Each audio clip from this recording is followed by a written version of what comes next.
رانا صاحب آپ نے 9 کا فگر تو دیا، اس میں قومی اسمبلی کے لوگ تو ہوں گے، لیکن سینٹ میں کیا کوئی ایسا شخص ہے جس کا تعلق پاکستان تحریک انصاف سے ہو اور وہ تبدیل ہو جائے؟ نہیں، سینٹ میں کوئی بھی نہیں ہے۔ دیکھیں مجھے یاد ہے کہ ایک بڑی معروف اینکر نے ایک سینیٹر کا نام لیا، تو میرا جب ان سینیٹر سے بات ہوئی کہ میں نے کہا جی آپ کے متعلق یہ سنا، اس نے مجھے ایک لیٹر بھیجا، اس نے کہا یہ میں نے دیکھو اتنا ہرجانے کا نوٹس بھیج دیا۔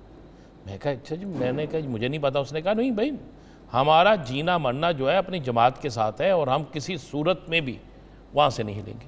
اب بات یہ سینٹ میں تو کوئی نہیں جا رہا، جس طرح ڈاکٹر ہمایوں میمن صاحب نے کہا ہے کہ شاید ایک آدھا ہو، میں کہہ رہا ہوں 4 بھی ہو جائیں، 5 بھی ہو جائیں اور مولانا صاحب نہ مانے تو پھر رہتے نہیں، پھر ان سے بھی کوئی نہیں مانے گا۔ اچھا فرض کر لیں سارے ادھر سے ہو جاتا، سارے مولانا کو لوپ میں نہیں لیا جاتا اور مولانا کو کہتے ہیں کہ چلیں آپ سائیڈ پہ، ہمیں آپ کی ضرورت نہیں، مولانا کا ریئیکشن کیسا ہوگا؟ مولانا کا ریئیکشن اتنا خوفناک ہوگا کہ آپ سوچ نہیں سکتے۔ خالی مولانا کا نہیں، پھر ریئیکشن بہت سی جگہوں سے آئے گا اور بڑا سخت ریئیکشن آئے گا۔ میں نے پھر آپ سے کہا تھا، یاد کریں سٹارٹ میں نے یہ کہا تھا کہ اس آئینی ترمیم کا فائدہ ہے کیا؟ آپ کہتے ہیں مقدمات زیادہ ہیں، آئینی مقدمات کتنے ہیں؟ کوئی 182 کہہ رہا ہے، کوئی 183 کہہ رہا ہے، کوئی 187 کہہ رہا ہے، یہ ہے آئینی مقدمات۔ لیکن ان آئینی مقدمات سے کتنا کہ انٹرسٹ عوام کا ہے؟ اگر یہ چاہیں، جو بڑے آئینی مقدمات ہیں، اگر یہ چاہیں ایک دن میں ختم ہو سکتے ہیں۔ اگر 63 جو ہے اس کا محفوظ فیصلہ سیکنڈوں میں غیر محفوظ ہو سکتا ہے، فوری سنایا جا سکتا ہے، تو باقی نہیں ہو سکتے۔ اچھا مطلب یہ سپیڈی ٹرائل ہے، دیکھیں یہ سپیڈی ٹرائل ہے، میں اپریشیٹ کرتا ہوں، یہ سپیڈی ٹرائل ہے، تو کریں سب کے سپیڈی ٹرائل، لائیں سارے کیسز کو اور 25 تاریخ سے پہلے ختم کر دیں۔ یہ کون سا مسئلہ ہے؟ حق میں کریں، مخالفت میں کریں، جو آپ نے کرنا ہے کریں۔ لیکن جب آپ یہ فیصلہ کریں گے، جب آپ میں اتنی آپ یہ نہیں کرا سکتے کہ اپنے فیصلے پہ عمل درآمد نہیں کرا سکتے، اس فیصلے پہ عمل درآمد ہو جائے گا جو ابھی ہوا ہے، باقیوں پہ نہیں کرا سکتے۔ آپ نے محسوس نشستوں کا فیصلہ دیا، یہ تو پھر آپ نے پیغام دیا کہ یہ ججز فیصلہ دیں گے تو اتنا ہم مانیں گے، وہ دیں گے تو ہم نہیں مانیں گے۔ یہ ایسا ہی ہو رہا ہے، بالکل ایسا ہی ہو رہا ہے۔ لیکن میں آپ کو ایک خبر دے دوں، کیا؟ سکوت ٹوٹنے والا ہے۔ کس کا؟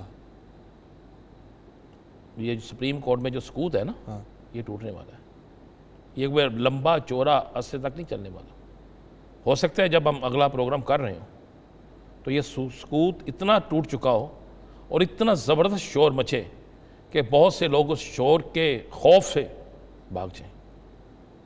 یہ میں خبر دے رہا ہوں آپ کو، اور میرے ذرائع جس نے مجھے خبر دی ہے وہ ٹھیک خبر ہے، آج تک تو ان کی خبر غلط نہیں ہوئی۔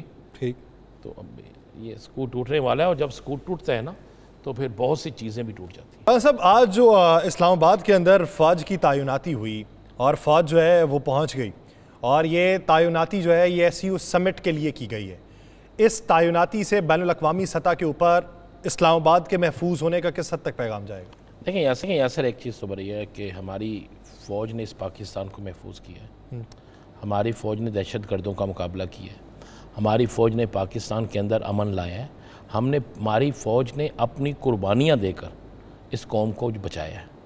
تو اب اسلام آباد میں چونکہ ایسے ممالک سے اتنی بڑی شخصیات آ رہی ہیں کہ ان کی سیکیورٹی انتہائی ضروری ہے، کیونکہ ہمارے ارد گرد جو ہمارے بڑا پروپیگنڈا کر سکتا ہے، ہمارے ارد گرد جو ہمسائے ممالک ہیں، بس بھارت ہی ہے، وہ سب سے بڑا پروپیگنڈا کر سکتا ہے۔ وہ کوئی ایسا حرکت کروا کے اس کو سبوتاژ کرنے کی کوشش کر سکتا ہے۔ ان کے اپنے وزیر خارجہ بھی تو آ رہے ہیں، وہ تو آخری آپشن ہے نا ان کے، لیکن وہ کس طرح خوش ہوں گے کہ پاکستان کے اندر یہ کامیاب ہو جائے؟ کیا بس آپ سمجھتے ہیں وہ خوش ہوں گے؟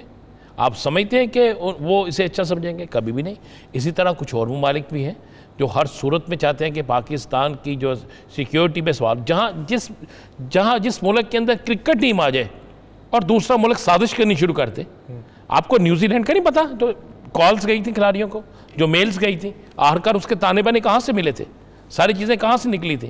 تو اب تو ایک ایسی کانفرنس ہے جس میں بہت سے ممالک کے سربراہ آ رہے ہیں، جس میں پاکستان کا امیج بہت اوپر جائے گا، پاکستان کی عزت میں اضافہ ہوگا۔ تو اس کے لیے میں سمجھتا ہوں کہ افواج پاکستان کی سیکیورٹی ہی بنتی تھی۔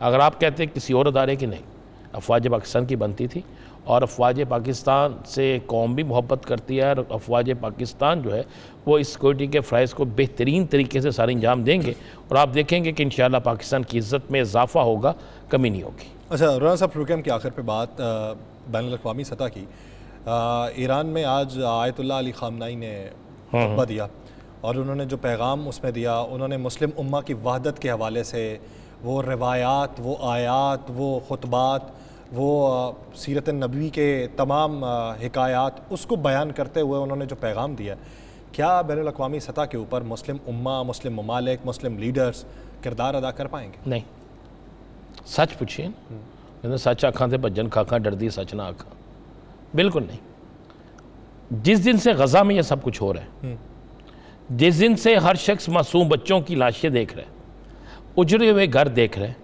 نہ عید، نہ شبرات، نہ رمضان، کوئی ایک دن ایسا نہیں ہوتا جب وہاں پہ یہ سب کچھ نہیں ہوتا، کوئی ایک دن ایسا نہیں ہوتا جب وہاں سے کئی لاشیں نہیں اٹھائی جاتی۔